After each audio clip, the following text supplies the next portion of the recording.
শুভ সকাল বন্ধুরা। আজকে আমি বানিয়েছিলাম ঢ্যাঁড়সটা একবার এইভাবে বানিয়ে দেখতে পারেন। আশা করছি আপনাদেরও ভীষণ ভালো লাগবে। ভিডিওটা প্রথম থেকে শেষ পর্যন্ত দেখবার অনুরোধ রইল। প্রথমে আমি একটা মশলার পেস্ট বানিয়ে নিলাম।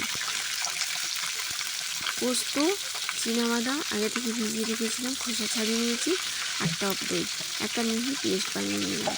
এখানে ভেন্ডিটা আমি 30 মিনিট জলে ভিজিয়ে রেখে সামনেটা আর পিছনটা একটু কেটে নিয়েছি। ভেন্ডিগুলো গোটা গোটাই রেখেছি। তেলটা ভালো করে গরম হয়ে গেলে আমি দিয়ে দেব ভেন্ডি, একটা বড় সাইজের পেঁয়াজ, একটা বড় সাইজের টমেটো। ভালো করে নুন আর হলুদ দিয়ে ঢাকনা লাগিয়ে ভেজে নিতে হবে। সুন্দরভাবে ভাজা হয়ে গেছে। এরপরে মশলার মিশ্রণটা দিয়ে দিচ্ছি। আপনারা কি কোথা থেকে আমার ভিডিওটা দেখছেন একটু কমেন্ট বক্সে লিখে জানাবেন।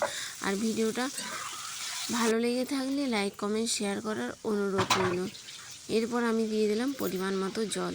হাফ টেবিল চামচ হলুদ গুঁড়ো দিয়ে দেবো, আর হাফ টেবিল চামচ লঙ্কার গুঁড়ো। ভিডিওটি ভালো লেগে থাকলে চ্যানেলটি সাবস্ক্রাইব করে রাখার অনুরোধ রইল।